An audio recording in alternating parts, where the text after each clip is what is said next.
Hola, buenas noches. ¿Estamos al aire? Me parece que sí. Bueno, primero de todo, saludarles, queridos compañeros, vecinos de La Serena, especialmente a los compañeros de la Asamblea del Milagro. Eh, bueno, difícil saludarlos con tanta alegría en tiempos tan complejos, ¿cierto? A propósito de que entramos en cuarentena esta semana, y después de un discurso presidencial donde lo que más parece que ha quedado en el aire son deudas. Eh, Sin embargo, a propósito de ambas situaciones, siempre para nosotros, como miembros de la Asamblea, es un desafío eh, aportar de distintas formas a la construcción de lo que consideramos es necesario de una cultura distinta, donde el neoliberalismo que nos ha marcado a fuego durante los últimos 30 o 40 años se ha desplazado y se ha reemplazado por una cultura verdaderamente humana. Y precisamente de eso queremos hoy día hablar junto a Andrés Monares y Ulises, que nos van a acompañar en esta conversación. Con mucha energía, con muchas ganas, les decimos, queridos compañeros, que la lucha continúa y que no estamos dispuestos a aflojar en este proceso de construcción. Querido compañero, Ulises. Hola, buenas noches a todos y a todas. Un nuevo sábado, ya vamos en el 14-15 de los programas, por ahí. Oh, sí, como el Por ahí 14 más o ya, menos, ya nos perdimos un poco.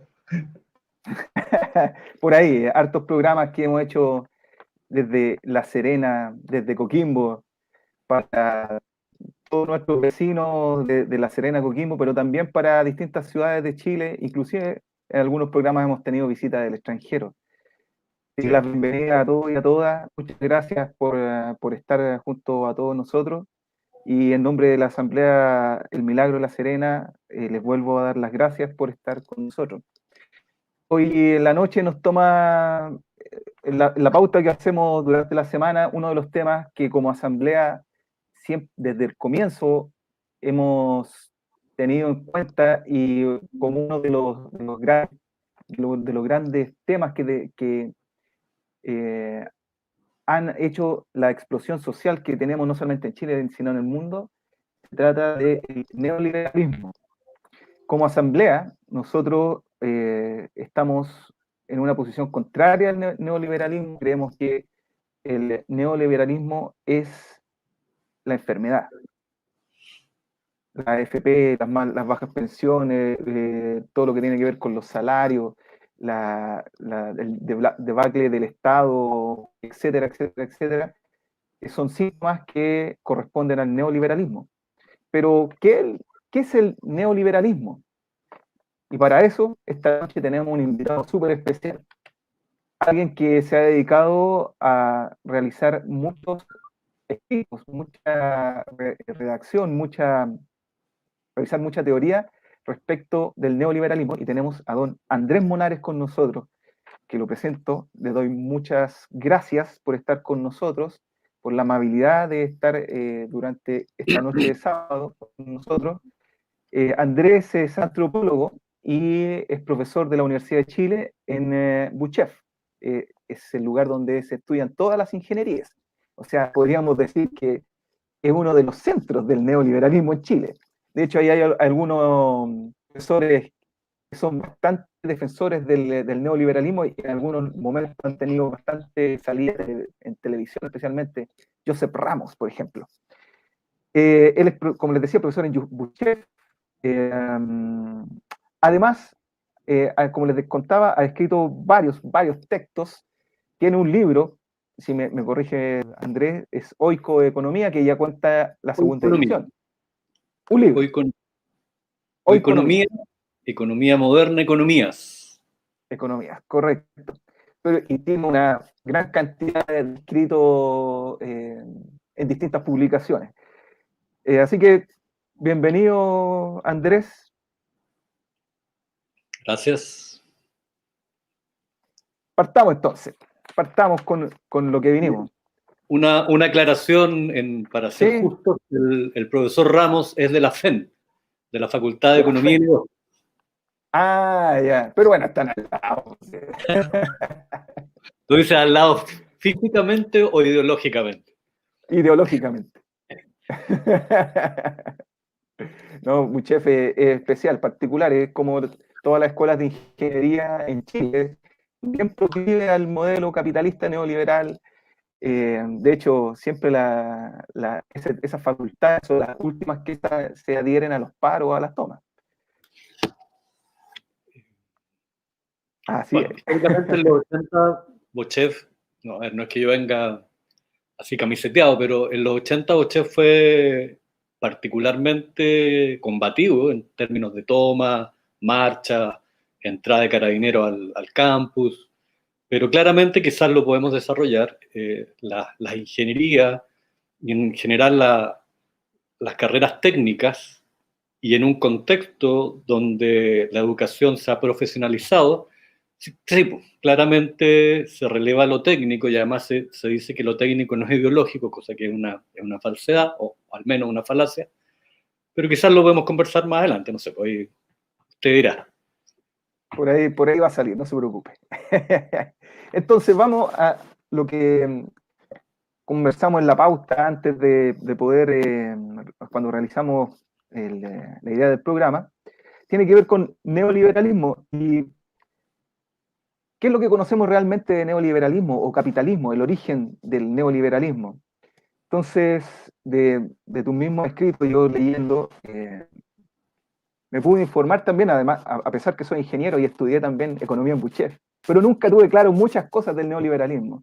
Siempre nos pasaba las curvas, la ley isométrica, hacia allá, hacia acá, la perfección del mercado, que no es tan perfecta, como ya lo sabemos. Pero ¿de dónde viene eso?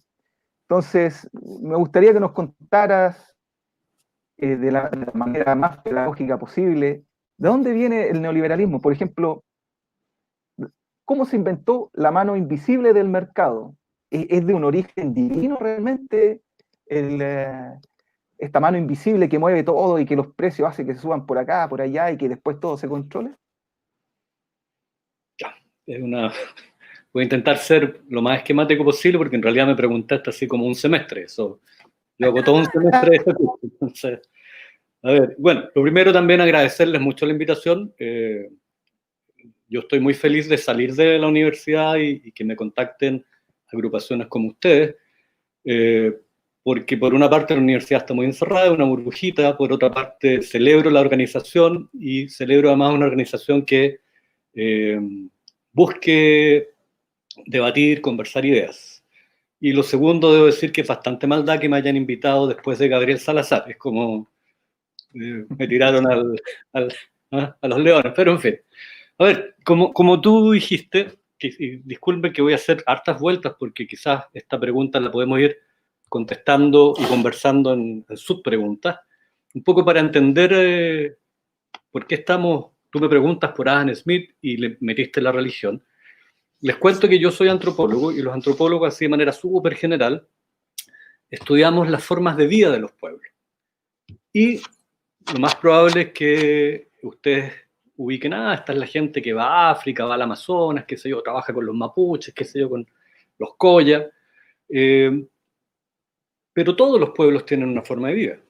Nosotros, los que supuestamente somos occidentales, esa es una gran pregunta que también en lo personal me hago, pero sobre todo el mundo anglosajón tiene formas de vida, pero la hemos perdido porque creemos, no sé, pues que otros pueblos como que tienen costumbres, no sé, los musulmanes tienen más de una esposa, pero pareciera que la gente occidental ha asumido que es no normal tener una esposa. Bueno, eso es parte de una costumbre, hablar castellano, un lugar que se llama universidad, tener este tipo de tecnología, son todas formas de vida.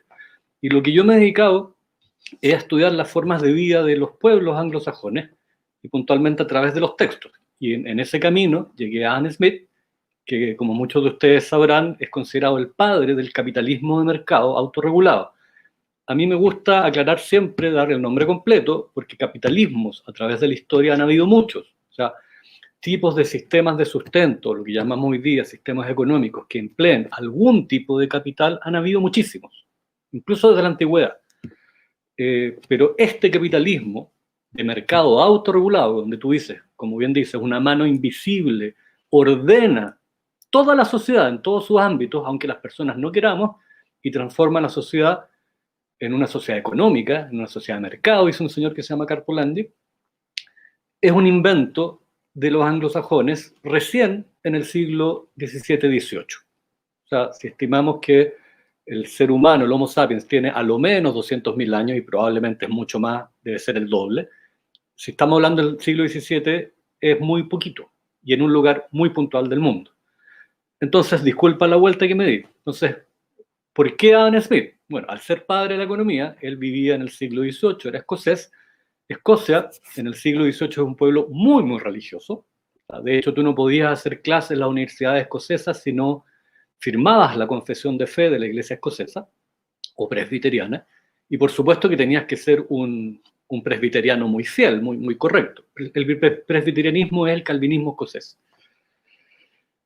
Y dentro de eso, los calvinistas piensan que Dios, el Dios cristiano, ellos le llaman que es un soberano absoluto, que es el concepto teológico. ¿Y qué es un soberano absoluto? Un Dios que planeó cuánto va a ocurrir en el mundo, pero su providencia es la que lo realiza, y lo realiza en lo general, por así decirlo, las órbitas de los planetas, las galaxias, qué sé yo, lo particular, el hecho que estemos hablando hoy día, nuestra sinapsis, nuestra flora bacteriana, etcétera, y constantemente, es decir, todo lo que ocurrió, está ocurriendo y va a ocurrir, es el plan de Dios siendo ejecutado por la providencia.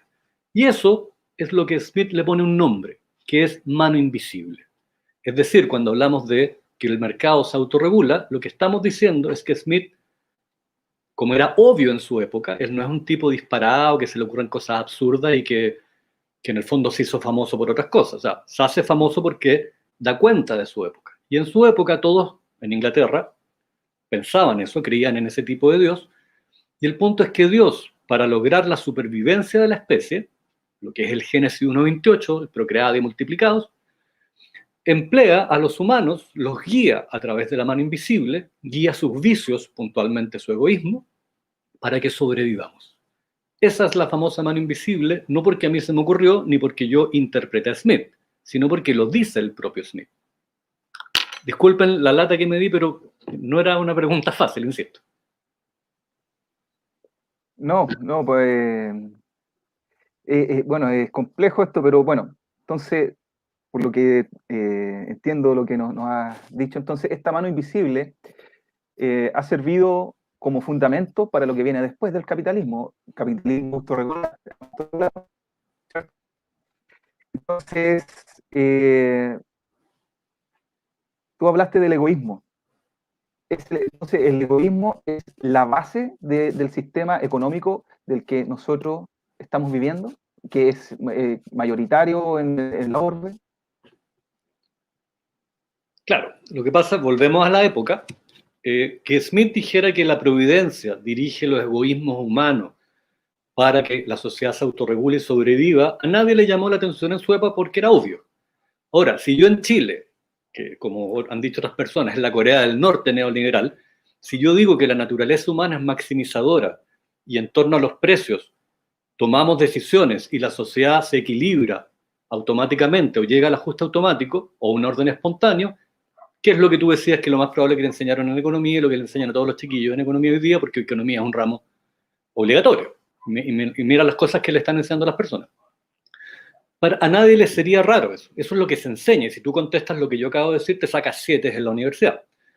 El punto entonces es que otro de los dogmas del calvinismo, vuelvo a insistir, en una época muy religiosa, una de las cosas que hay que tener claro es que este cuento de que después del Renacimiento y sobre todo después de la Ilustración, todo Occidente se hizo ateo y odió el cristianismo, no se sustenta. Cuando tú vas a todos los autores de la Ilustración, Locke, Rousseau, Kant, Hume, Smith, etcétera, son todos muy, muy religiosos.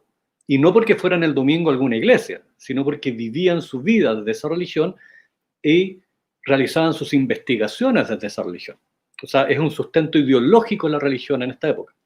Entonces, otro de los sustentos ideológicos muy importantes del calvinismo es que los seres humanos somos absolutamente corruptos. Es decir, después del pecado original, cuando Eva, metafóricamente, come la manzana, se la convida a Adán y son expulsados, el ser humano queda corrupto. Corrupto en su razón, es decir, no podemos entender bien el mundo, y menos conocer a Dios en sí mismo, pero además somos totalmente malvados. Un ejemplo típico que es muy claro es que somos tan malos, dice Calvino, que los fetos, no los niños, los fetos, en el vientre de sus madres, ya son malvados, pero dado que están ahí guardados en la guata de las mamás, no pueden ser tan malos. ¿Ah? Y todos nosotros somos absolutamente malvados. Lo que pasa es que no todos somos Pol Pot o Pinochet o el Mamo Contreras, pero claramente somos malos. O sea, no hay ninguna posibilidad de no serlo. Por lo tanto, si Dios nos maneja, nos tiene que manejar con nuestra naturaleza humana. ¿Y cuál es nuestra naturaleza humana? La maldad, el egoísmo, desde esta perspectiva. Por lo tanto, en el fondo, lo que va a hacer Smith es que los humanos originamos los grupos humanos, las sociedades, las mantenemos y las reproducimos a través del mal. Por lo tanto, el mal debe ser aguantado, sencillamente limitado en ciertas cosas, pero de hecho incentivado. Por ejemplo, hoy día se habla súper bonito de los emprendedores. Una gente que busca lucrar hasta el infinito. Eso se llama avaricia en el mundo cristiano. Entonces, pero tiene un nombre súper bonito, emprendedor. ¿Quién sería malo por los emprendedores, no? Pero es el cuento de los conceptos, cómo se han ido maquillando. Entonces, el punto es que, como Dios no tiene nada bueno que manejar, pensemos en un títere. ¿Sí? En este títere, no tiene nada bueno en él, maneja lo que es evidente y el motor más fuerte por el cual los humanos nos dirigimos, que son los vicios. Y dentro de los vicios es el egoísmo.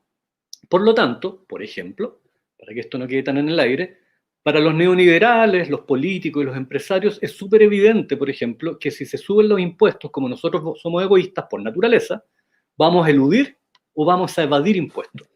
No está el pensamiento de que, a ver, si yo tengo más, me ha ido mejor en la vida, sobre todo en una sociedad tan injusta, y yo soy consciente de esa injusticia y de lo privilegiado que fui al tener estudio universitario, voy a querer pagar más.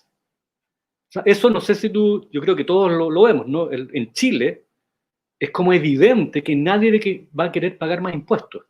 Y hoy día, y se los digo, leí la entrevista de un señor que se llama Morris Pierce, como Perla, que es como el presidente, no sé si lo han escuchado, los millonarios patriotas de Estados Unidos, por favor googleenlo, que quieren pagar más impuestos. Hay un grupo de millonarios en Estados Unidos que hace 10 años están exigiendo a los diferentes gobiernos que les cobren porque no es sostenible la injusticia y la pobreza en el mundo. Y hoy día, con la epidemia de COVID, con mayor razón han insistido y todavía no obtienen respuesta. Si lo trasladamos a Chile, los millonarios, la gente que, podemos discutirlo, pero lo voy a decir así, crea riqueza, fíjense que son más, comillas, populistas que los economistas chilenos que dirigen supuestamente la economía y les defienden el bolsillo a estos millonarios. Bueno, estos millonarios no quieren que les defiendan el bolsillo. Entonces, es obvio, por supuesto que es obvio que los seres humanos no somos absolutamente egoístas, pero hasta el día de hoy se repite eso como axiomas, como dogmas, y se siguen enseñando. Claro que puntualmente no se habla de egoísmo, se habla en economía, en las clases que se hacen, se habla de maximización. Los humanos siempre queremos maximizar nuestras utilidades, que es otra forma de hablar de egoísmo. Y la reducción de costos. Sí, porque somos egoístas. Lo que más queremos es no gastar plata y ganar lo más posible. O sea, todos supuestamente somos así. Todos somos mercaderes avariciosos. Ese es el concepto que deja la modernidad economicista. O sea, el proyecto de civilización moderna es un proyecto donde todos tenemos que ser egoístas porque queremos vivir bien. Así de miserable en términos de ideales es la modernidad. Para mi gusto. Claro, ahora es interesante lo que dice, ¿no? Es algo pero que se sostiene un error demasiado grande tratar de pensar de que todos los seres humanos son egoístas y avaros. O sea, todos buscamos nuestro propio desarrollo, eso es que está claro. Pero si nosotros dejamos de lado la sociedad anglosajona y vamos a nuestros pueblos originarios, es donde se practica la solidaridad, pero tremendamente, tremendamente. O sea, no puedo pensar una comunidad mapuche, por ejemplo, que no viva del trabajo común. Todos se ayudan. Cuando hablamos, por ejemplo, de las mingas de Chiloé, que todavía se realizan, de cambiar casas de un lado a otro, de una isla a otra, en que todos ayudan. O los jóvenes Y al haciendo final, una vaca. No sé cómo se dirán las vacas en el sur, se habla de cuchas. En Serena, no sé. hacer una pucha, Claro. claro. Hablamos de vacas. Pero mira, Entonces, se sostiene muy poco esto, pero aún así lo tenemos presente y es como la espada de Damocles que tenemos aquí arriba, que nos cuelga y que si nos movemos de esto nos corta. Entonces, el asunto es, ¿por qué se ha sostenido? ¿Cuál es la causa que se ha sostenido? ¿Cuál es la causa por la cual se ha sostenido este sistema? ¿Me permites dar un dato antes? ¿Sí? La antropología, que es una disciplina muy humilde a la cual yo pertenezco, en los primeros años del siglo XX, con estudios de campo, es decir, con gente compartiendo con pueblos aborígenes, descubrió que los supuestos de la economía no se cumplen en otras sociedades. Es decir, no solo son un invento, sino que es que si se llegan a cumplir, se cumplen en ciertas partes de una sociedad. Pero a los antropólogos nadie nos pesca, digamos. Pero incluso en el transcurso del desarrollo de la historia de la economía capitalista, mucha gente hace mucho rato que viene criticando el supuesto del egoísmo. Para hablar de los súper famosos está Keynes, que supuestamente es socialista según la derecha, cosa que es absurda. Keynes propone lo que propone para salvar el capitalismo. Pero bueno, está Herbert Simon, que es como yo creo uno de los grandes y una de las pocas personas dentro del ámbito de la economía que yo le llamaría un intelectual. Y últimamente se han dado premios Nobel a personas, lo que se llama la economía conductual, que han demostrado en experimentos que el ser humano no es egoísta. Entonces, no se sostiene, Ulises. Es como si en astronomía yo le enseñara a la gente que la Tierra es plana, o que el Sol gira en torno a la Tierra. Entonces, voy a tu pregunta, ¿por qué esto se sostiene? Porque en lo personal, el gran triunfo del neoliberalismo es un triunfo político y cultural. Político en el sentido que nos tienen convencidos que no hay otra opción, como decía Margaret Thatcher, ¿no es cierto? La ex primera ministra amiga de Pinochet, que después de Pinochet fue la que metió el neoliberalismo en el mundo, y ella decía, no hay opción al neoliberalismo, cosa que es absurda. Históricamente es absurdo eso, no se sostiene. O sea, tú puedes decir, a mí me gusta el neoliberalismo, y ya, y lo podemos discutir, pero que no hay opción al neoliberalismo es absurdo, porque de hecho el devenir humano y los cambios de ideología, etcétera, de formas de vida, van a terminar sencillamente cuando nos extingamos como especie. O sea, si Marx hubiera dicho, o algún Proudhon, no sé, anarquista, o algún mapuche, qué sé yo, como tú dices, hubiera dicho no hay opción, también te diría que es absurdo. Entonces, uno, políticamente los tipos lo han hecho muy bien, nos tienen convencidos y a gran parte de la población que afortunadamente a partir de pareciera, espero, de manera definitiva, del movimiento de octubre del año pasado, hayamos entendido que sí hay opción. Y político en el sentido que instalaron esto. Y tú vas a Argentina, sales a Perú, sales a Brasil, a Canadá, a Corea del Sur, a Japón, a los países escandinavos, a Holanda, Bélgica, y te das cuenta que no se practica el mismo capitalismo. Es decir, dentro del propio capitalismo occidental, de sociedades liberales, no tienen el sistema que tiene Chile. Así es, así es.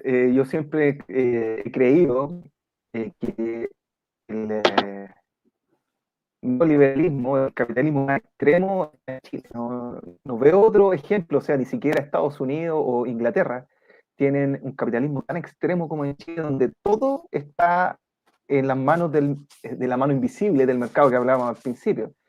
Y todos estos países desarrollados de la OCDE, todos tienen un sistema social que cubre las necesidades básicas de todos los ciudadanos y ciudadanas. Y aquí no lo tenemos, sencillamente. Don Yerko, bueno, ¿quiere participar también? Sí, es que la verdad, mira, un poco recogiendo lo que Andrés planteaba hace un rato atrás, en torno a que dentro del sistema neoliberal o de la sociedad, digamos, el individualismo o el egoísmo, digamos, es una condición casi natural. Cuando se plantea un Estado fuerte, un Estado que controla las relaciones sociales, las relaciones económicas, se podría entender desde la perspectiva neoliberal entonces que ese Estado es el que restringe las libertades que son naturalmente humanas. ¿Por qué se demoniza al Estado?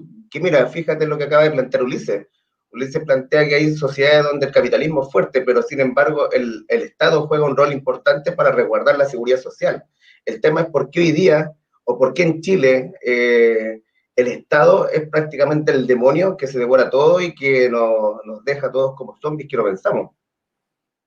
Incluso es más, todos los países hoy día desarrollados se desarrollaron mediante regulaciones estatales, aranceles y apoyo del Estado a lo que se llamara el sistema de empresas nacientes. Todos, incluyendo Estados Unidos e Inglaterra. O sea, los países desarrollados, como voy a citar un economista, se llama Ha-Yeon Chang, que es coreano, los países desarrollados dicen, no hagan lo que nosotros hicimos.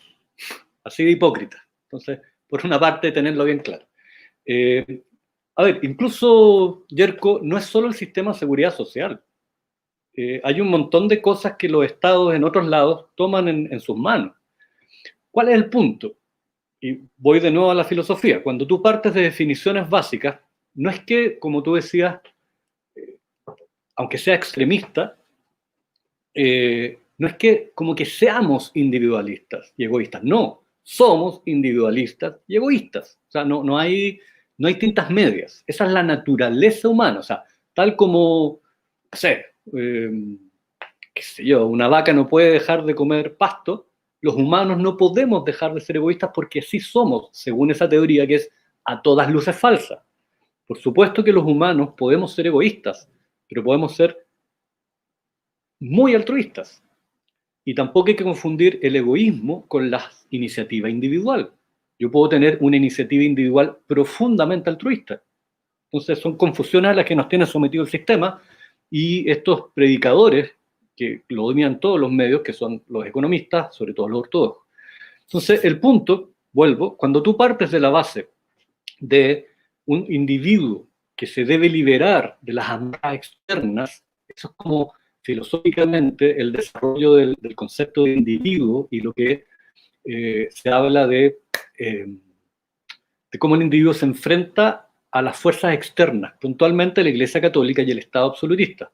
Entonces, el Estado, básicamente, lo que tiene que hacer, Locke, Rousseau, que son los grandes teóricos occidentales que originaron la idea de republicanismo, es decir, un sistema que resguarde los derechos individuales de los hombres propietarios, como lo decían de manera textual, implica que el Estado, que si bien es cierto está conformado por esos hombres propietarios que se juntan para proteger su propiedad, de una u otra manera se puede salir de control.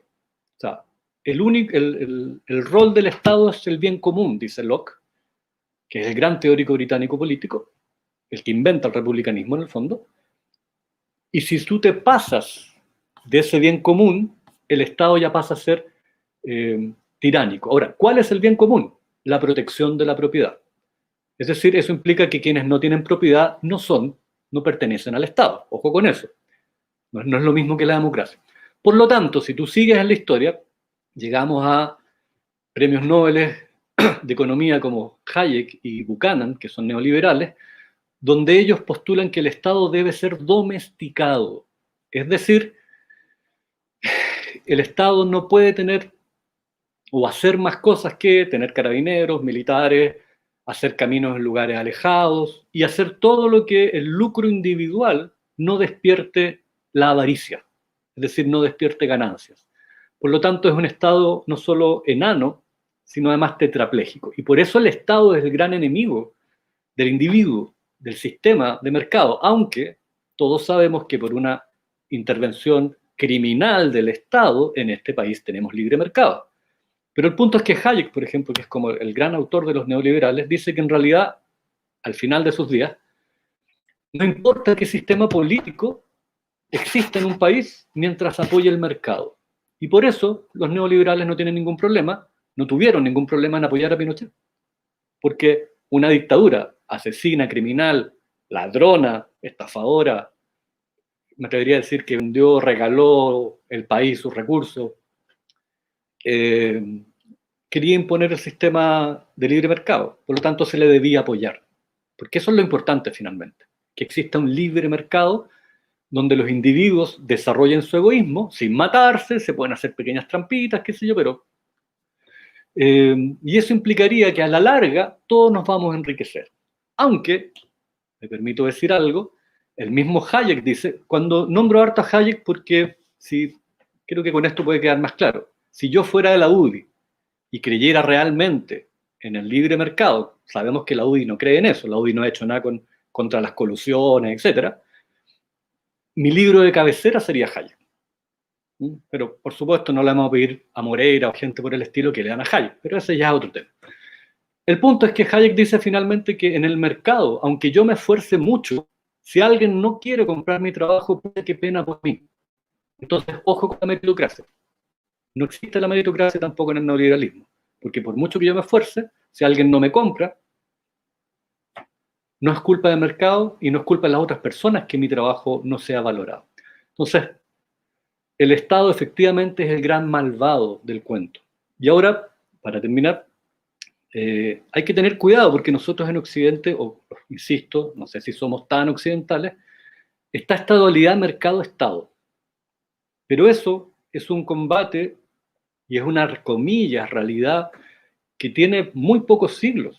Vuelvo a insistir, a mí, repito muchas veces esa cifra mágica que son 200.000 años de existencia del Homo sapiens, donde hay una gran cantidad de sociedades sin Estado, donde hay estados de diferente construcción, de diferente relación con sus súbditos o ciudadanos, y donde incluso hay muchas sociedades, como las mapuche, por ejemplo, que se han protegido, y a través del mundo hay múltiples ejemplos, se han protegido de tener Estado, porque han separado el poder de la autoridad. O sea, cuando no sé, pues Caupolicán se hubiera querido seguir siendo general, nadie lo hubiera pescado, porque hecha la tarea, se termina el poder. Y era una persona súper admirada, qué sé yo, como Gran Toki, pero no hubiera hecho un golpe de Estado. O si lo hubiera hecho, nadie lo hubiera seguido. Entonces también nosotros tenemos que ser bien claros en que la idea de Estado, como Estado nacional occidental, también es muy joven. Lo que pasa es que también estamos capturados y nos cuesta imaginarnos órdenes que no sean estatales. Tal como, por ejemplo, nos cuesta imaginar la asamblea. La gente vieja de la política le enerva los grupos de jóvenes que no tienen líderes, sino tienen representantes. No sé si se acuerdan para las discusiones de las protestas pingüinas, que los ministros estaban locos porque los cabros mandaban a alguien y esa persona tenía que volver a la asamblea. O sea, es otra forma de hacer política.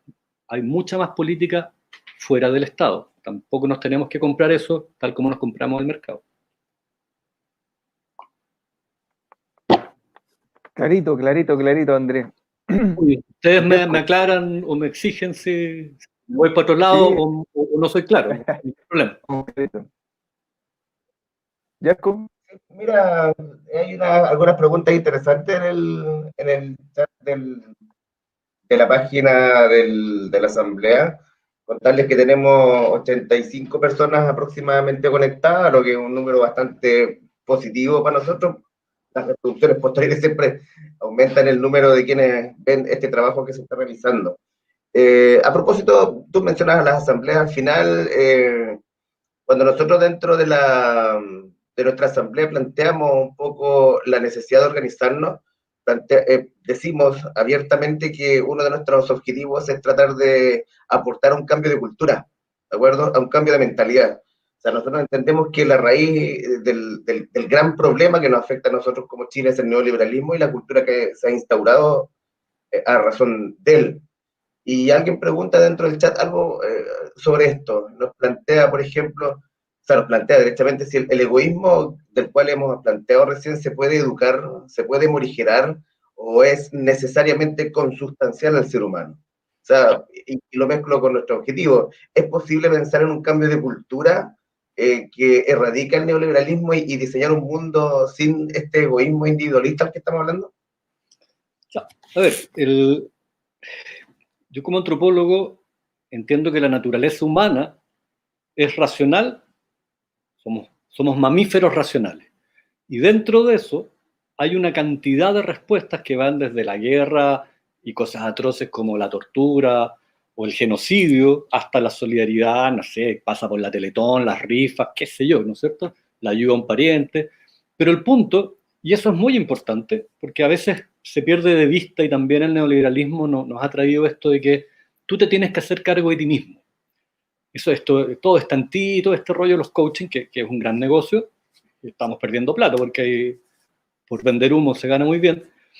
El punto es que, claro, los seres humanos podemos realizar acciones morales de diferente tipo, podemos hacer cosas terribles o cosas sublimes, pero lo que no hay que perder de vista, y me voy a referir a un autor que a mí me gusta mucho y que me permito recomendarlo, que se llama Carpo Landi, en lo personal, si cae algo, es como antiguo un poquito, así que debería estar pirateado en la red, pueden acceder a él.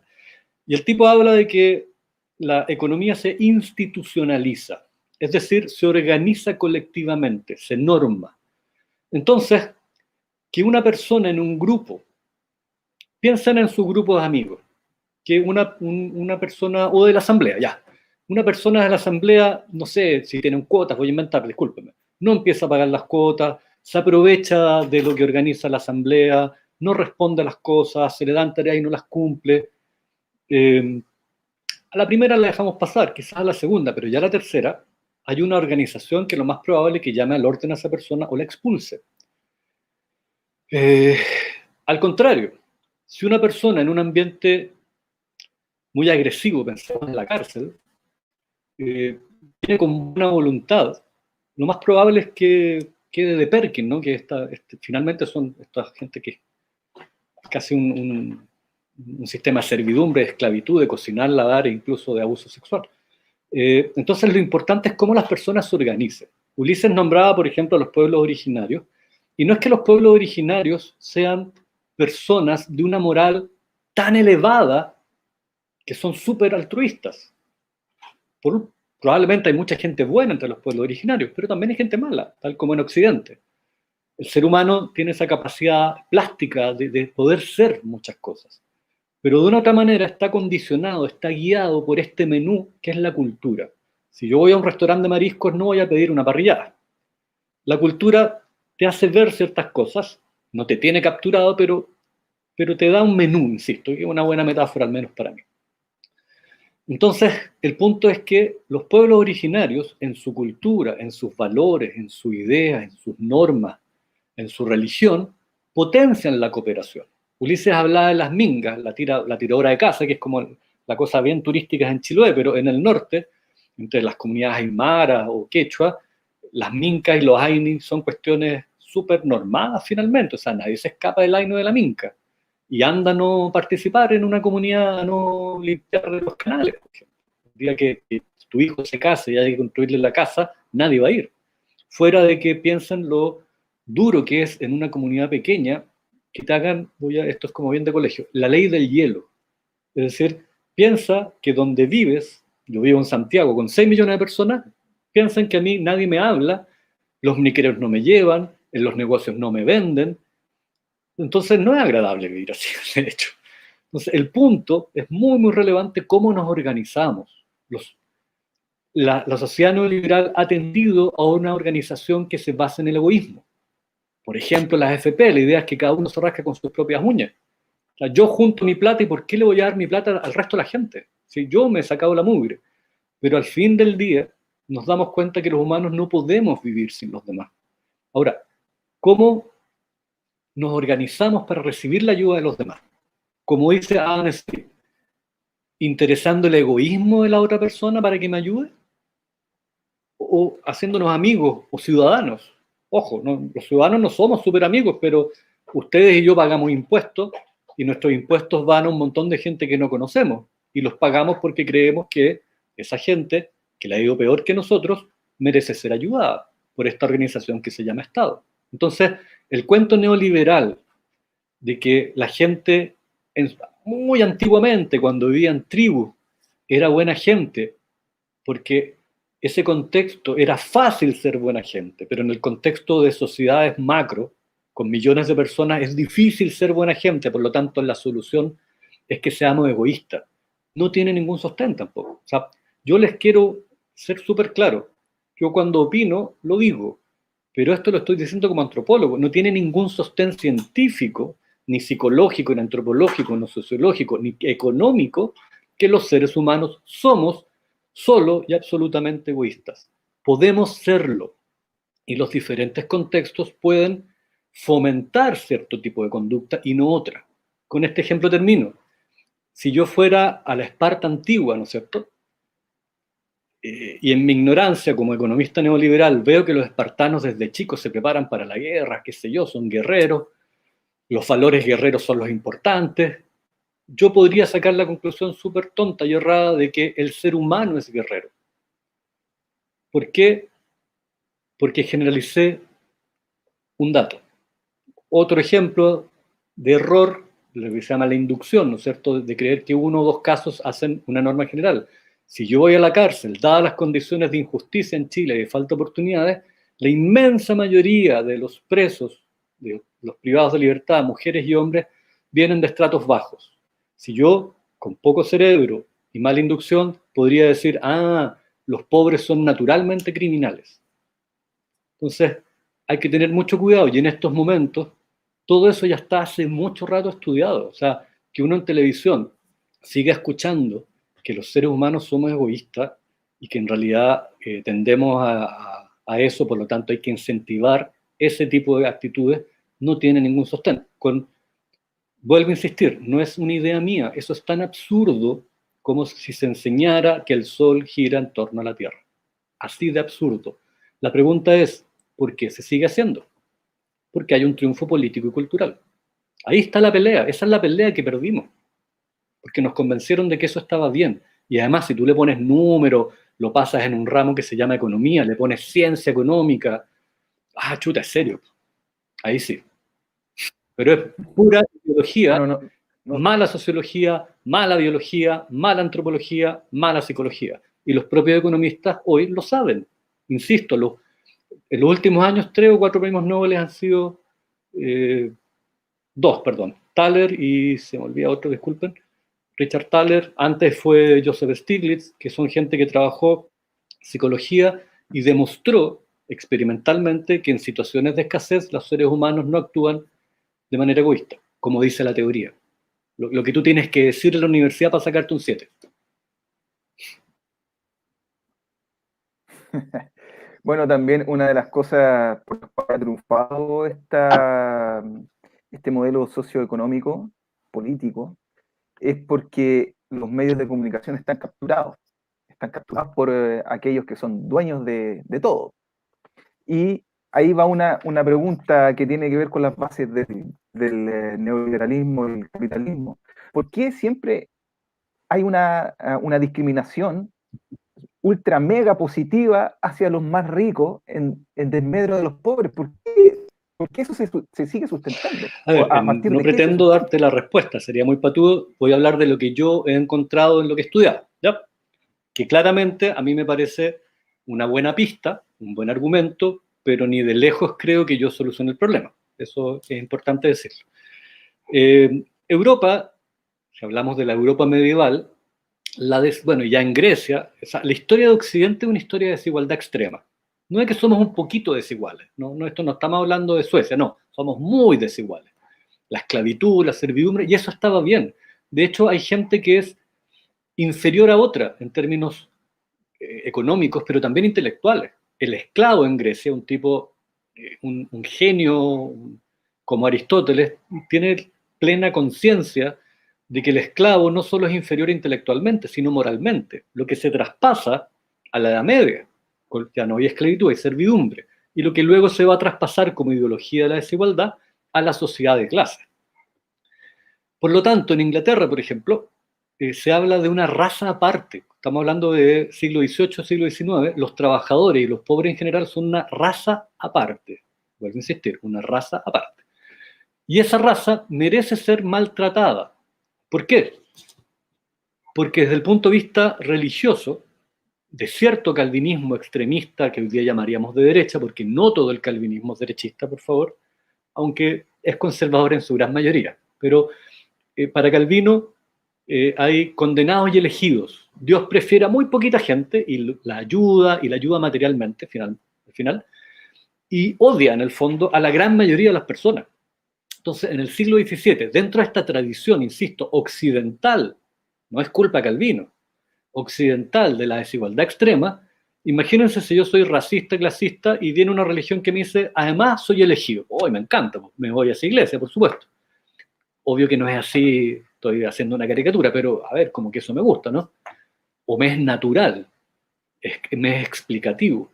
Entonces, en el siglo XVII, posterior a Calvino, el mundo calvinista decide, en el Sínodo de Dort, que es una cosa muy importante, donde ellos cierran sus dogmas oficialmente como iglesia, se establece algo que es muy curioso para un país como Chile, para quienes vienen de la tradición católica, o de ciertas ramas protestantes, más latinizadas, por así decirlo, no tan dependientes del mundo anglosajón. Jesús no murió por todos, murió solo por sus elegidos, dice el Sínodo de Dort. Entonces el calvinista oficial cree que Jesús no quiere a toda la gente. Con eso se termina de destruir la noción de prójimo. Si bien es cierto, somos hijos de un mismo padre, ese padre de manera grotesca tiene sus preferidos y a sus otros hijos de hecho los odia y los condenó al infierno. Y además en esta tierra hace que lo pasen como el forro, o sea, les saca la mugre. A través de los elegidos, por ejemplo, o a través de las enfermedades, a través, qué sé yo, de los terremotos, etc. Porque recuerden, nada ocurre sin que Dios lo haya dispuesto y su providencia lo ejecute. O sea, un terremoto es un castigo. Incluso, no sé, pues un famoso, para que veamos que esto cómo se deriva, un famoso reformador, el gran reformador de Escocia, que es John Knox, decía que la reina Isabel, ahí viene el rollo del machismo también, era un castigo de Dios. O sea, que te mandara una mujer era un castigo de Dios. En ese sentido, cuando llega la sociedad de clases y los siervos son liberados y los engrupen con que son iguales jurídicamente, cosa que nunca existió, y no existió explícitamente, tampoco es que se me ocurra a mí, ya estamos en una estructura de siglos, de más de 20 siglos de desigualdad extrema. Por lo tanto, cuando la Revolución Francesa, la Revolución Inglesa o la Revolución Estadounidense asumen que el ser humano es libre, está hablando de los hombres propietarios. Y nadie tenía que explicarlo porque eso es obvio. O sea, puntualmente, un gran documento del republicanismo occidental, la Declaración de Independencia de Estados Unidos, que dice que todos fuimos creados libres e iguales y vamos a ser felices, es firmada por 43 o 46 hombres latifundistas que tienen esclavos. Bueno, si los hombres son hechos libres por el creador, ¿cómo es que esto que la gente tiene esclavos? No sé si me explico. O sea, nadie tenía duda que los esclavos no eran hombres, no eran humanos como nosotros. Tal como yo les decía que los pobres eran una raza aparte. Tampoco las mujeres, tampoco los jóvenes. Entonces, el mito que se ha construido sobre la ilustración, el republicanismo, es que de verdad esa gente estaba hablando de todos los seres humanos, cuando jamás fue su intención hablar de todos los seres humanos. Y de hecho, me imagino que a los miembros de la Asamblea no les tengo que explicar cómo los derechos continuamente han sido fruto de una lucha, y muchas veces de una lucha cruenta, donde el Estado ha funcionado como el matón de las élites. O sea, hoy día afortunadamente tenemos guanaco, pero recuerden que hace no mucho tiempo atrás eran cargas de caballería, o la fusilería, o sea, eran los milicos. A ver, ¿para qué estamos? Vamos más lejos, no solo el 73, sino la cantidad de matanzas que han habido en Chile. La más famosa es la Escuela Santa María, pero esa fue una de tantas matanzas obreras. Entonces, es súper evidente, súper natural que los hombres blancos propietarios tienen un club. Ahora, disculpen las palabras, pero es para explicarme, como los rotitos y los ciúticos de clase media se organizaron, ya los vamos a dejar entrar un poquito al club. Entonces, los dejamos votar, ya les damos algunos cargos, y si lo queremos hablar en los últimos 40 años, los invitamos a los directorios de las empresas. O sea, el gran logro del empresariado en Chile es que domó a la concertación dándole cargos. Y lo que nosotros sospechamos es que también le dieron cheque. Pero ese es un cheque que no llega al sistema, al Servicio de Impuestos Internos, si me explico, ¿no?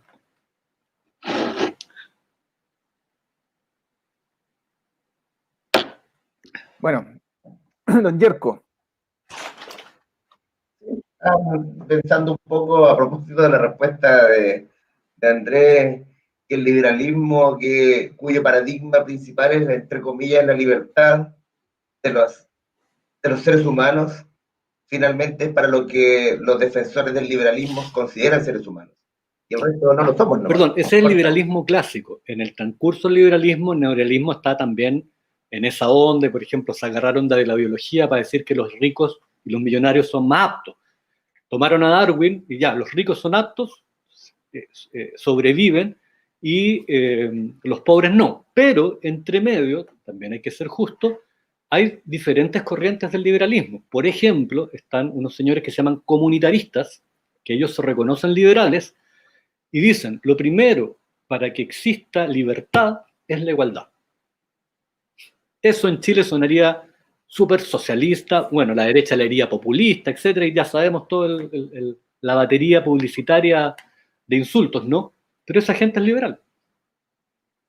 Y, Bueno, y esa gente llega y no está de acuerdo con que los valores de egoísmo y comerciales del mercado se metan, por ejemplo, en la salud, en la educación o fuera del mercado. Ya, el mercado está bien, que funcione en términos de mercado, ya.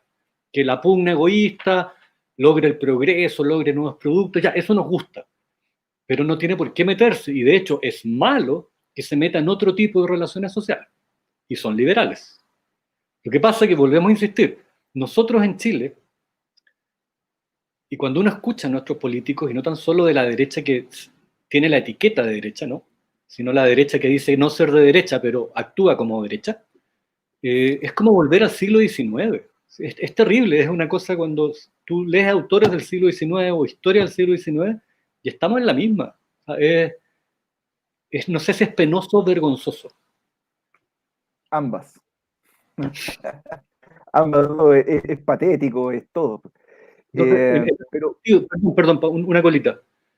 Que las personas se hayan acostumbrado a ser tratados como peones del siglo XIX en estos últimos 40 años es terrible.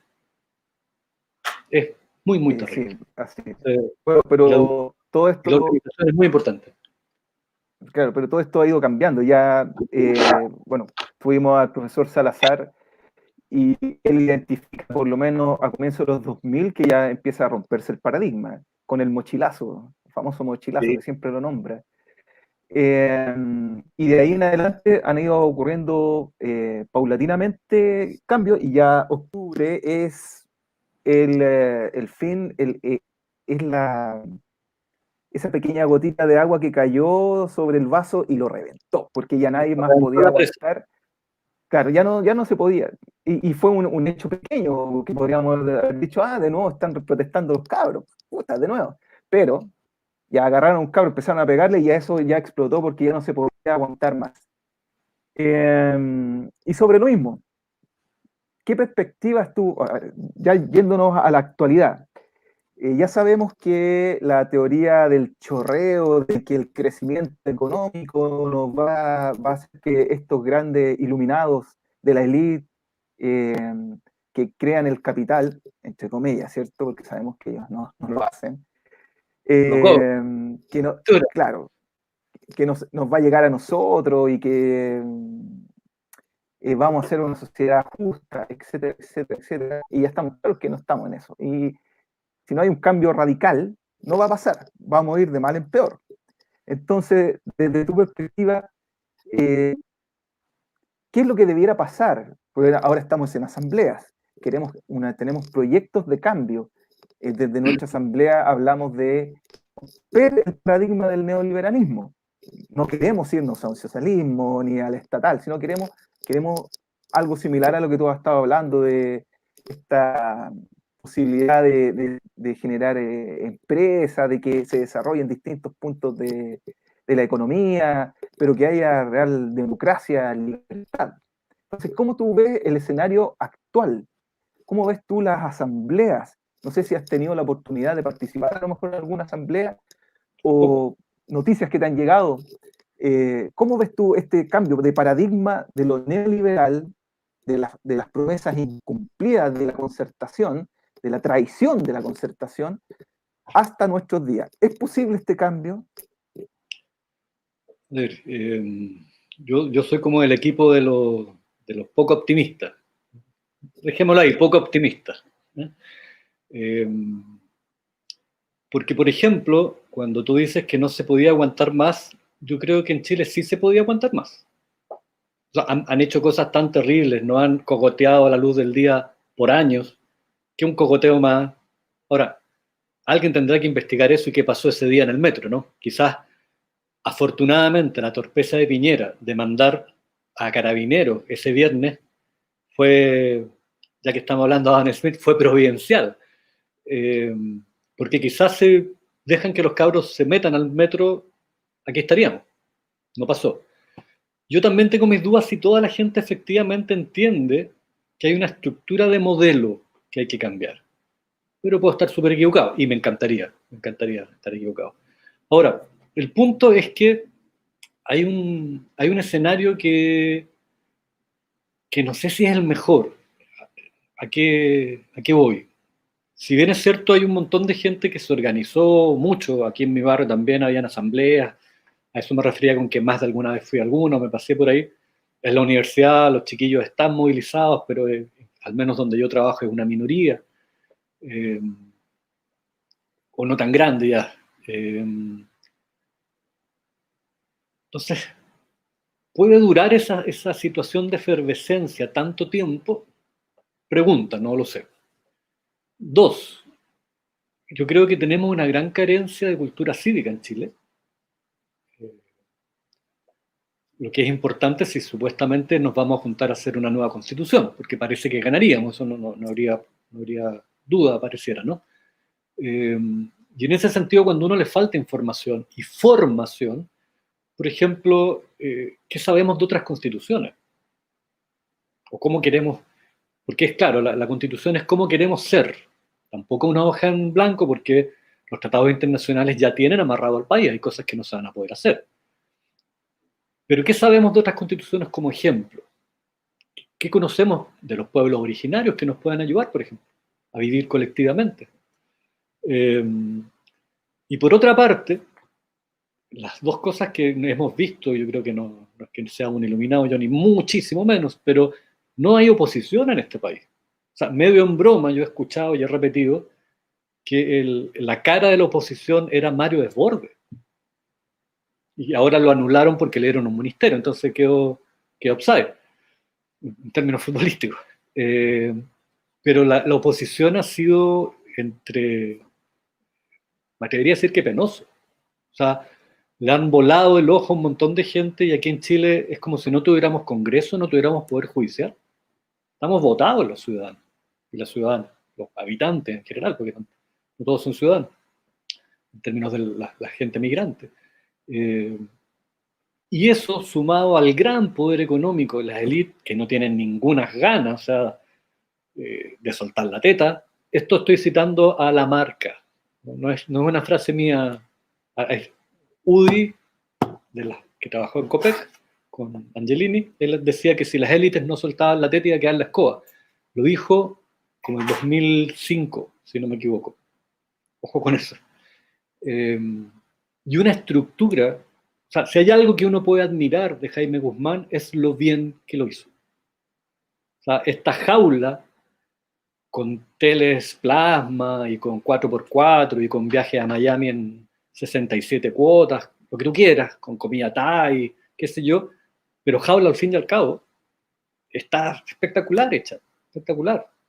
Está todo el modelo está muy bien armado y mientras no tengamos otras formas, de organizarnos, conocer y no queramos organizarnos de otra manera, por ejemplo, si las personas no quieren, las que ganan más dinero no quieren que su dinero de jubilaciones vaya a un fondo común, solidario, va a ser difícil.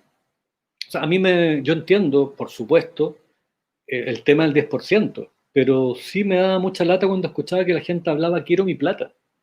Porque cuando yo digo quiero mi plata, es que me creí que esa plata es mía y no es la plata de todos los chilenos. Entonces, fíjate hasta dónde nos llevan. Entonces, yo insisto, soy de los poco optimistas, pero por supuesto que esto tiene que cambiar. No puede ser que en Chile se mueran 15.000 personas de FONASA por no recibir atención. No puede ser que en Chile, si tú te enfermas, quedas en la pobreza. No puede ser que en Chile, si tú eres inteligente y no tienes plata, no estudies. No puede, todo eso no puede ser, no es un país normal, porque no estamos hablando de un país africano en hambruna y después de una guerra civil. Estamos hablando de Chile, un país OCDE. Entonces, como yo creo que tenemos que mantenernos alerta y la pelea está lejos de estar ganada. Si ni siquiera ha habido plebiscito, y después del plebiscito hay que ganar los constituyentes. Y después de los constituyentes hay que hacer una constitución decente. Después de una constitución decente hay que dar la pelea. Vamos a renacionalizar el cobre. El cobre en estos momentos es chileno según la constitución de Pinochet. Artículo 24, numeral 9. Si no me equivoco, puede ser numeral 9, artículo 24, perdón. Pero vayan a la constitución, por favor, vean la constitución de Chile. Todas las minas son del Estado de Chile. Es decir, cualquier explotación extranjera es inconstitucional. Y nadie ha hecho nada. Nadie ha hecho nada. ¿Dónde está la oposición? La cantidad de millones y millones que se han ido por eso. ¿Para qué hablar de los subsidios forestales a gente como Angelini? ¿Para qué hablar de los perdonazos de impuestos? Entonces el cogoteo sigue. O sea, si a los tipos nos roban y se van a clases de ética. O sea, eso es indecente. Por eso, lo dijiste, la lucha sigue y las distintas asambleas a lo largo de Chile, que ya existe una coordinadora o una asociación, te están poniendo el nombre todavía a la asociación, pero existe y seguimos, está un poco más ralentizado el trabajo por toda la situación económica y pandémica, que es obvio, pero ha continuado y hemos tratado de seguir en esta lucha de organizarnos y crecer, porque como bien tú dices, nosotros no tenemos cultura política. Y citando nuevamente a los mapuches, ellos sí tienen cultura política, ellos por siglos se han juntado en los tragún y han crecido negociando y llegando a acuerdos entre comunidades, cosa que nosotros no tenemos, y nos cortaron de cuajo a partir del año 73 a golpe de metralla y un baño de sangre nuevamente por el ejército. Entonces estamos de nuevo en un crecimiento.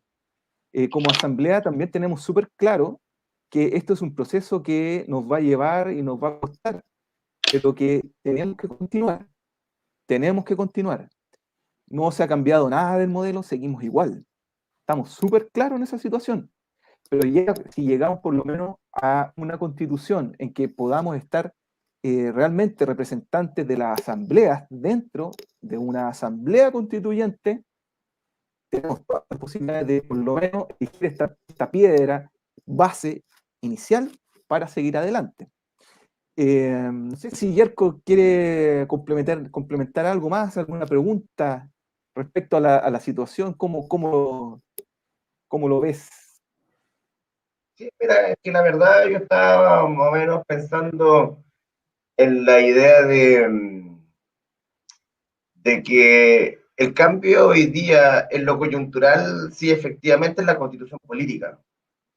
Pero largamente se ha conversado en esta reunión de que finalmente el neoliberalismo, el liberalismo en su esencia, trae aparejado conductas que son de origen cultural, que desde mi perspectiva muy personal no creo que se superen con un cambio en una carta magna. Y en ese sentido comparto un poco entre comillas, pesimismo de Andrés respecto de lo que se viene en el tiempo. Sin embargo, dentro de nuestra declaración de principios como asamblea, nosotros planteamos la necesidad de un cambio cultural y apostamos por ese cambio, que es más lento, evidentemente. El cambio político coyuntural de la Constitución es más inmediato. Si tenemos suerte, en 2 años más tendremos una Constitución nueva. Pero eso no significa o no quiere decir necesariamente que nosotros vayamos a tener una sociedad nueva en 2 años más. Exacto. Entonces, en esa mirada, Andrés, quizás mi pregunta para ti es, hoy día, ¿qué alternativa de sociedad en lo económico tú visualizas que debe ser una alternativa al neoliberalismo que tenemos hoy día en Chile? Escucha, yo te agradezco mucho la confianza que tienes que yo te pueda contestar esa pregunta. ¿En qué estáis soñando? Eso es lo que... a ver, voy a tirar la pelota a la galería si me permite, ¿eh? Pero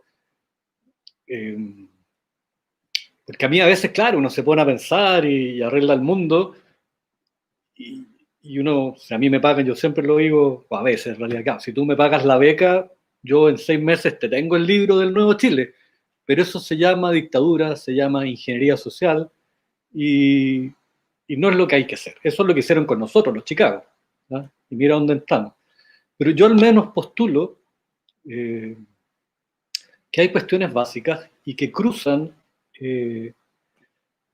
lo que hoy día es una democracia decente de corte occidental, que es, por ejemplo, salud universal, educación universal, jubilaciones. Todo indica, aquí se ha mentido mucho en que la gente está postulando un sistema que está quebrado, qué sé yo, que es el de reparto, pero hace mucho rato que lo que se está trabajando son sistemas tripartitos. Entonces, es mentira sobre mentira, digamos. Y eso quizás, más allá de nuestras visiones políticas, yo creo que hay que mirar a los sistemas escandinavos, por ejemplo.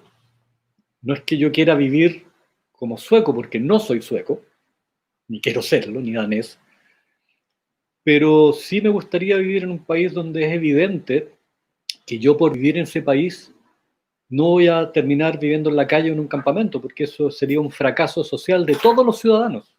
No es que ese tipo sea flojo porque no se esforzó, sabemos que esa es una estupidez, una mentira y una falta de misericordia a todas luces, pero donde nos hagamos cargo, donde entendamos que el país es de todos, que lo público es de todos, no es de nadie, ¿no? O sea, si es un ejemplo bien estúpido el que voy a poner, pero si tú cuidas tu casa, pero botas basura en la calle y no entiendes que es tu barrio o que vive otra persona ahí, eso también es el país. Entonces, si muchos países que tienen mejores sistemas nuestros, por ejemplo, voy a volver a Suecia, Suecia a principios del siglo XX tenía muchos conflictos entre el empresariado y los sindicatos. ¿Y qué hace el gobierno? Junta, hacen como un nuevo contrato laboral y mira dónde está Suecia. En cualquier país decente, Alemania reconstruye, claro, reconstruye con plata gringa, para que estamos con cosas, pero Alemania, la Alemania de Adenauer, de la democracia cristiana, que es un grupo de derecha, la democracia cristiana en Chile es tan extraña que tiene desde Tomic hasta Elwin, digamos, ¿no? Pero en todo el mundo la democracia cristiana es de derecha. Y cuando aquí se vende el humo de que Chile tiene una sociedad social, una economía social de mercado, incluso en un partido de derecha como es la democracia cristiana alemana de posguerra, es fundamental en el sistema económico la intervención del Estado, la fortaleza de los sindicatos y la importancia de las pymes para la economía. 3 cosas que en Chile no existen en este sistema. Entonces, cuando una persona de derecha, incluso la Concertación, dice que tenemos una economía social de mercado, o es una persona a todas luces muy ignorante o mentirosa. Pero creo que es una cuestión lógica. Lo primero que hay que hacer, yo no soy especialista técnico en economía, yo soy un ciudadano que trato de cultivarme y sí soy un profesor de fundamentos de economía y de antropología económica. Pero hay cosas básicas como terminar con el sistema impositivo regresivo. O sea, no puede ser que los pobres proporcionalmente paguen más que los ricos en Chile. Que las empresas por años se llevaron el cobre gratis sin pagar impuestos y sin pagar royalties. que subsidiemos a empresas millonarias, que le aseguremos por ley ganancias a los monopolios naturales de servicios sanitarios o de la luz, ganancias que no tienen ni siquiera en Europa y que por contrato el Estado les ha dado. Que terminemos con las carreteras donde las personas, el Estado tiene que pagar, se amarró como por 20 años, cuando esas carreteras creo que están pagadas en 4 o 5 años. O sea, no es broma ni exageración cuando digo que el cogoteo es permanente. Cuando mira las pensiones que dan, pero mira las ganancias que tienen los gerentes y los directivos y los accionistas de las AFP. O sea, hay cosas básicas. Si alguien quiere pensar en más allá, más Estado, menos Estado, bien, pero parece que tenemos que aprender la lección. El sistema de precios no arregla un país. El chorreo, ojo, sí, puede ayudar en terminar con la miseria de un país, pero jamás va a terminar con la pobreza ni va a ser un país más igualitario. Si no hay un Estado fuerte, una dirección política, no económica. ¿No? Los países exitosos no son dirigidos por economistas. A los economistas se les dice qué hacer, según un proyecto político. En este país los economistas se tomaron la casa y mira dónde estamos. Entonces no podemos pretender que los economistas que cavaron esta fosa séptica y la llenaron, sean ellos los que nos vayan a solucionar el problema. Porque además no estudiaron para eso. Son gente que está formada para dar soluciones técnicas. O sea, la propia economía, como definición de la ciencia económica, dice que ellos están encargados de los medios y no de los fines. Entonces, ¿cómo una profesión que asume que no ve lo ético, no ve lo ecológico, no ve lo político, porque no busca los fines, sino sencillamente los medios, ¿cómo le das tú la responsabilidad a esa gente de sacar adelante un país? Eso es absurdo, pero en Chile pasó. Entonces, yo vuelvo a insistir, aquí hay cuestiones mínimas. Reforma impositiva, renacionalización. Yo no tengo problema quien gestione una empresa estatal. Voy a decir un pecado, pero sí la propiedad tiene que ser chilena. Y la constitución de este país dice que todas las minas son chilenas.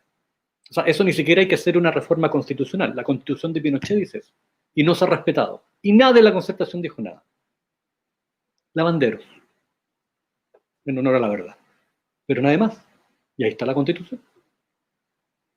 Entonces hay cosas básicas, estoy diciendo básicas, que no se están cumpliendo en Chile. Y en un país, insisto, OCDE. Nosotros no somos un país que acaba de salir de una guerra civil, donde la gente se muere de hambre, que no tenemos ningún recurso, que no tenemos capital humano. Todos sabemos que los universitarios chilenos, por mucho que la universidad chilena hoy día podríamos hablar de un poquito de decadencia, justamente por este modelo neoliberal de universidad, productiva, profesionalizante. Hay que hablar de los colegios. Los buenos colegios preparan para la prueba, para la PSU, no educan, entrenan. Pero aún un profesional chileno, una profesional chilena, está muy bien visto en toda Latinoamérica y a veces fuera del continente también. ¿Sí? Tampoco estamos tan mal, ahí está el capital humano, está la voluntad política. O sea, perdonen que me alargue,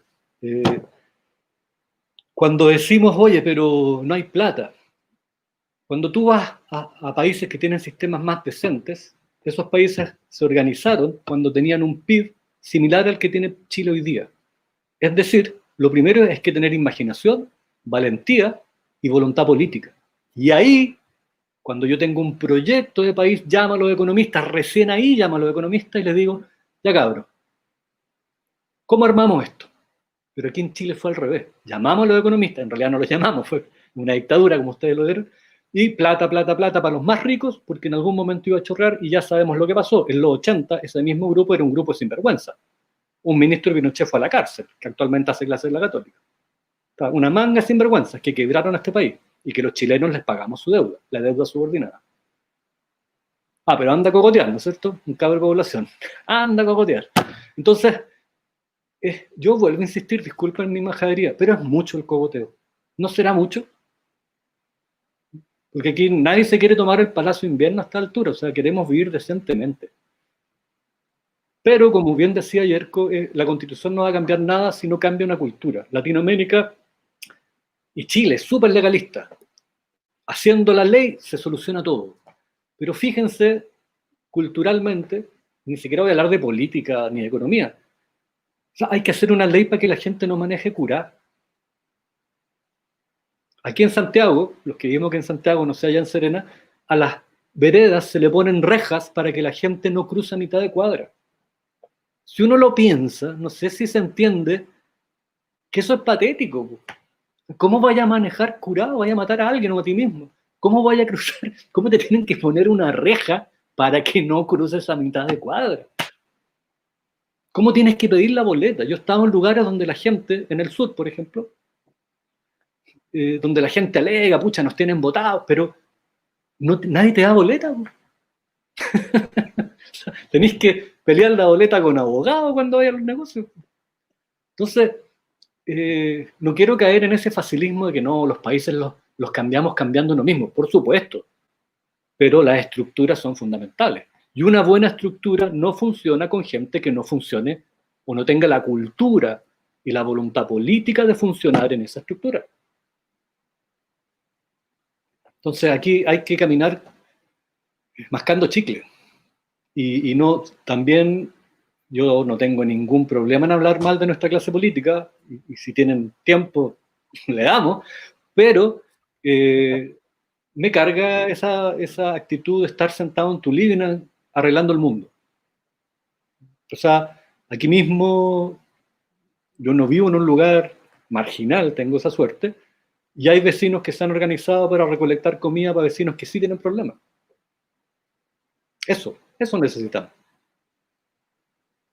En cambio, en las relaciones, en las relaciones de las personas, por las relaciones humanas, nosotros... Que alega contra la explotación. A ver, pero ¿cómo tratas si tú tienes la posibilidad de tener una empleada doméstica o el conserje de tu edificio? ¿Cómo lo tratáis? ¿Sabes cuánto gana el conserje de tu edificio? ¿Sabes si le dan aguinaldo o un regalo para Navidad? ¿Tiene leyes sociales? Bueno, vamos a ser solidarios, estamos hartos del egoísmo. ¿O esto no se soluciona en Valparaíso en el Congreso? Por supuesto que sí, pero se soluciona en la calle, organizándose, educándose y conviviendo en base a ciertos valores. Disculpame, Andrés, a propósito de una pregunta que hay en el chat, disculpa, Ulises, que te voy a robar ahí esta pregunta. Lo que pasa es que efectivamente esta relación, estos últimos ejemplos que tú das al final, tienen que ver con el individualismo, justamente que preconiza, que cultiva, que desarrolla el neoliberalismo como sistema en términos culturales. Pero también hay un punto que es clave ahí y que tiene que ver con ese individualismo, con ese bienestar inmediato que es mío y que yo no lo comparto con nadie y que se relaciona con el medio ambiente. Porque finalmente, si a mí me sobra un papel dentro del auto porque está cochino, vengo y lo tiro a la calle o lo tiro a la carretera o lo tiro, y eso multiplícalo por 10.000, 20.000 y un montón de ejemplos más. Entonces, desde esa perspectiva, existe una relación, ¿cómo decirlo?, intencionada entre el neoliberalismo y el medio ambiente, o es una situación que ha tenido que darse hoy día por una necesidad inmediata, o sea, por una necesidad urgente, digamos, o el medio ambiente está previsto desde el neoliberalismo como un elemento necesario. Ya. ¿Cómo se hace esa relación? Ya. También históricamente, Occidente ha mantenido una relación, entre comillas, como distante con la naturaleza. Si bien es cierto, se la ha investigado porque ahí está la física en Grecia, y es un origen que hay que investigar. En el cristianismo es la creación, una creación de Dios, por lo tanto investigarla también es importante. Pero de una u otra manera, con el tiempo, y sobre todo con el avance de cierta estructura social, hacia el individualismo no llega porque Locke escribió un libro. También, insisto, hay una cultura donde los libros vienen a legitimar cierta forma de convivir, ¿no? Y la naturaleza va siendo dejada de lado como una especie de bodega primero infinita, ¿no? Donde yo puedo ir a buscar peces, árboles, lo que tú quieras. Y últimamente nos hemos dado cuenta que la bodega no era una bodega aparte, sino que era, nosotros vivimos en la bodega se está acabando, la bodega incluso se puede caer y destruir. La solución neoliberal, y vamos a temas de cultura, por ejemplo, en términos de el calentamiento global, como los tipos no pueden ver más que dinero, porque son cuadraditos, a ver, hay mucha contaminación. ¿Qué hacemos? Vendamos contaminación, los bonos de contaminación, que en el fondo pocas son solucionados. ¿Cuál es el tema? Hay que solucionarlo y entender que la naturaleza, si bien es cierto, puede ser aprovechada por la humanidad, no debe ser explotada. Porque estamos quemando la casa. Ojo con eso. A mí me parece urgente que hay que hacer algo, pero también un poco inocente cuando dicen, no, vamos a salir nuevos después de la pandemia. Yo creo que todos hemos visto noticias, estamos tan nuevos que hoy día la contaminación es de las mascarillas. El mundo está lleno de mascarillas que la gente bota. Entonces el neoliberalismo y la cultura occidental, que no los separemos, ¿no? El neoliberalismo podríamos decir, el gran resultado de un tipo de desarrollo occidental. El otro occidente nomás. O sea, miren el mapa. Europa es chiquitito. Está África, que es inmensa, China, Mesopotamia. O sea, ojo. O sea, una parte muy chiquita del mundo ha dominado el mundo. Y hace muy poco. Pero básicamente esa estructura occidental que ve a la naturaleza, nosotros nos vamos a la ciudad, nos protegemos de lo natural. Y un aprovechamiento, y tarde nos dimos cuenta de que la bodega no era infinita. Y tarde nos dimos cuenta que además la bodega era nuestra casa.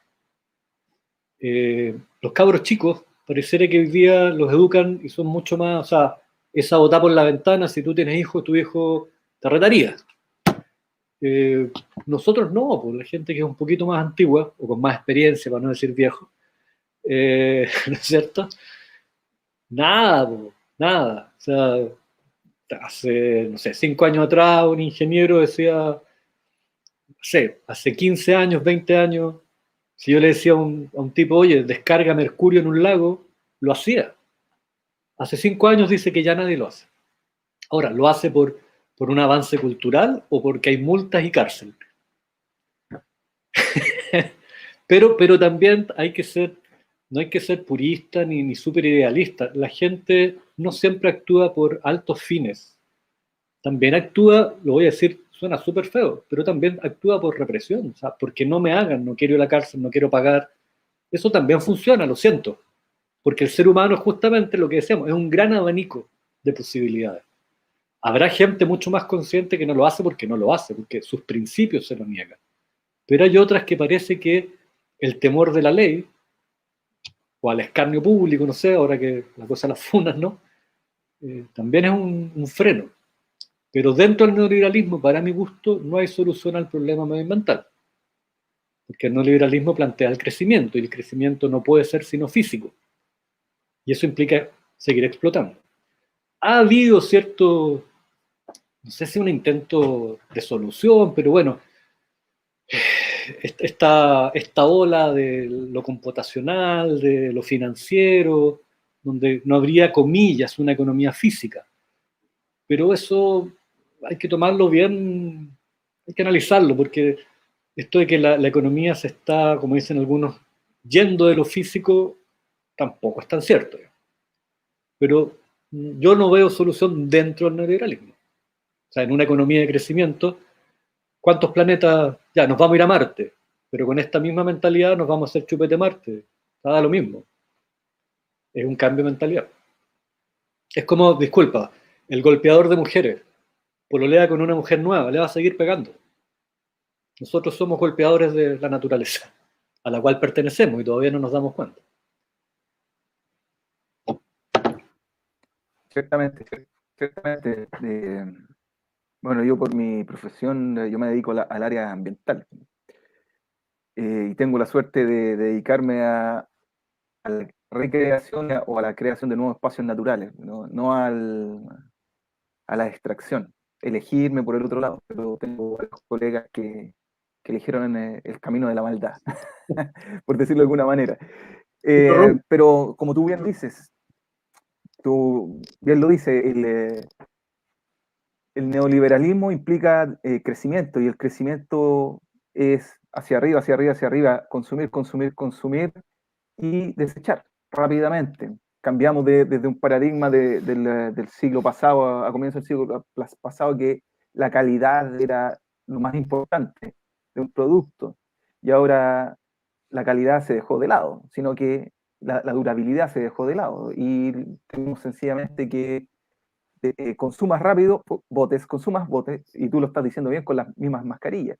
Pues se empezó a decir, oye, ocupemos mascarillas reutilizables, pero al final lo que más se ocupan son desechables. ¿Ya? O por último, pues ya que, pero disponlas bien, pero terminan en el mar igual. Actualmente no tenemos un sistema de disposición para las mascarillas, porque las mascarillas se toman como los residuos hospitalarios, o sea, residuos que tienen algo de contaminación y tienen que ser segregados de tal manera que vayan a un relleno de seguridad. Se llama un relleno de seguridad sanitaria. Entonces, en el mundo no lo tenemos, no lo tenemos. ¿Qué pasa por ejemplo, con toda la energía nuclear?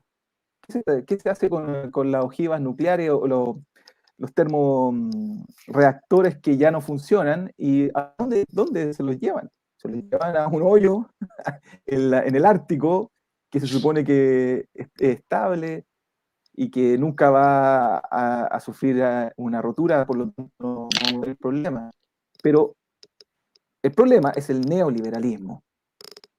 Ese es el problema, y eso es lo que tenemos que cambiar. Si no cambiamos esa cultura, vamos a seguir en esta situación, y quizá mis hijas, que ahora tiene la mayor 8 años, va a vivir a los 40 años en un planeta totalmente devastado, sin agua. Entonces tenemos que hacer un cambio ahora ya.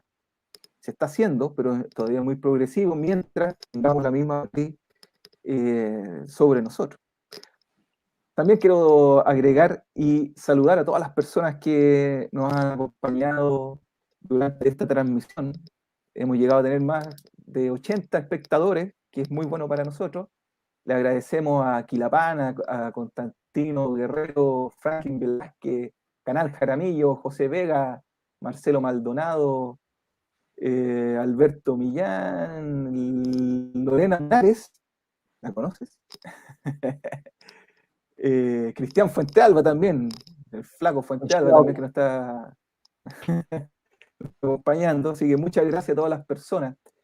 Yerko, ¿tiene alguna pregunta más por hacer? No, Ulises, agradecer a Andrés por su participación en este trabajo que estamos haciendo y por la claridad, digamos, que nos ha permitido, que nos ha entregado, digamos, en estos conceptos a propósito de justamente de lo que nosotros creemos que es necesario, este cambio cultural.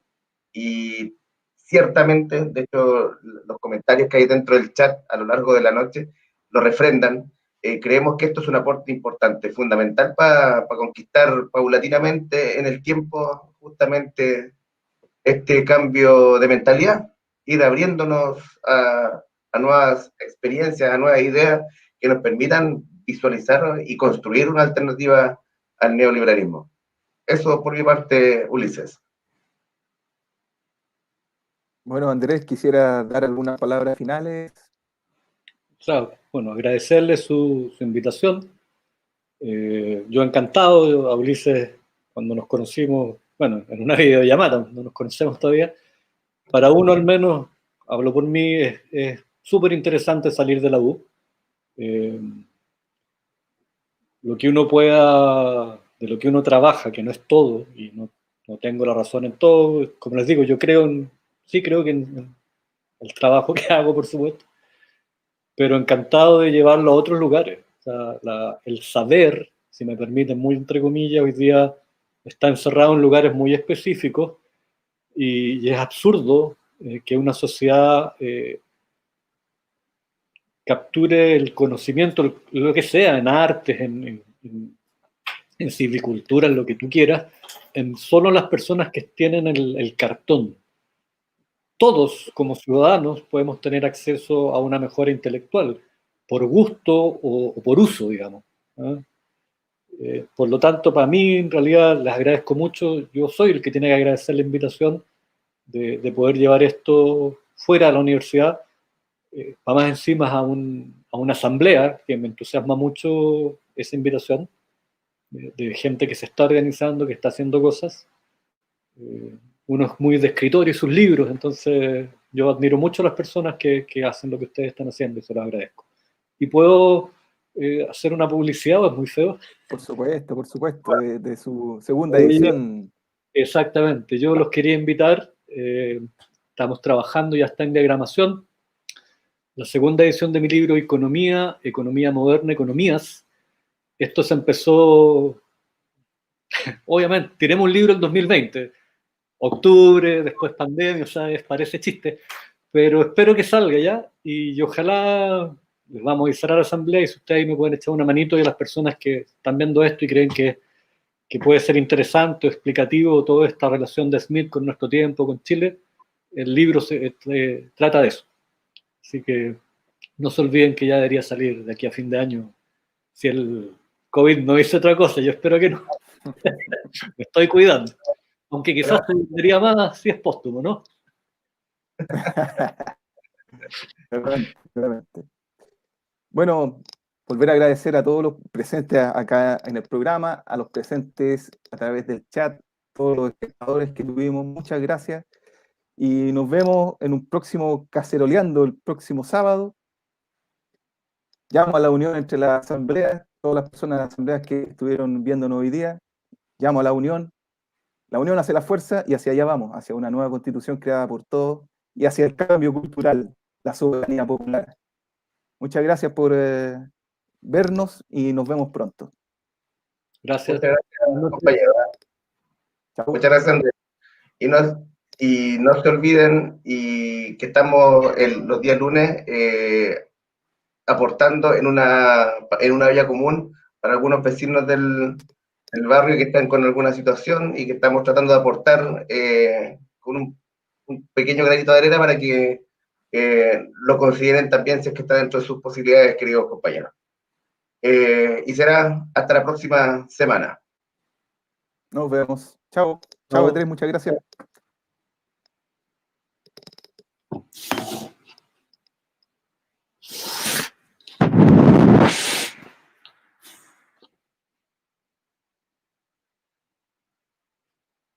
¿Estamos al aire todavía o no?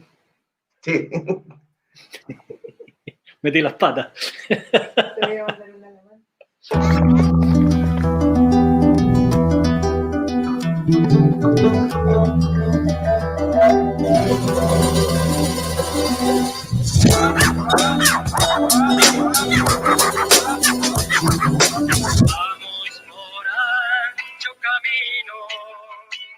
Nos prometieron que llegaría la alegría, pero mintieron, gobiernan pa' una minoría. Nos oprimieron con injusticias cada día, pero siguieron naciendo hijos de la rebeldía. Desde el vientre del pueblo nace la ciencia, formando conciencia en acción directa. Nuestra escuela es la realidad, teoría y práctica, y la organización popular en la táctica. Esto no es tan complicado, acá solo hay dos lados, rico y poderoso contra pueblo organizado. ¿Dónde estás tú? ¿Dónde está tu gente? ¿Qué pensáis tú? Dime cuál es tu mente. Organización. Cuando todos nos juntamos por amor y unión, por lo que necesitamos. Pobres que piensan y se activan para luchar y para cambiar nuestras vidas. Vamos, solo en el pueblo confiamos. Vamos, solo luchando avanzamos. Vamos, ahora hay que pelear, arrancando, construyendo, pueblo organizado. Vamos, solo en el pueblo confiamos. Vamos, solo luchando avanzamos. Vamos, ahora hay que pelear, arrancando, construyendo, pueblo organizado. Vamos.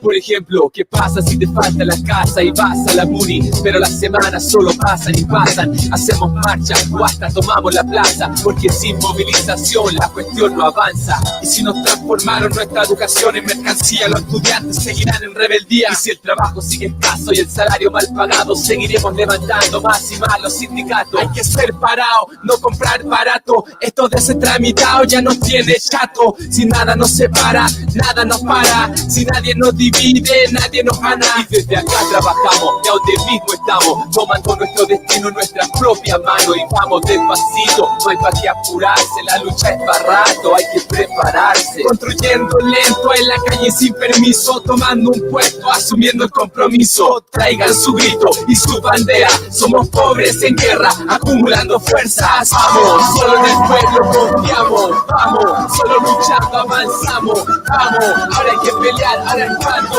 construyendo, organizado. Vamos, solo en el pueblo confiamos. Vamos, solo luchando avanzamos. Vamos, ahora hay que pelear, arrancando, construyendo, organizado. Vamos. La organización no es perrito faldero de ninguna institución, ya aprendimos la lección.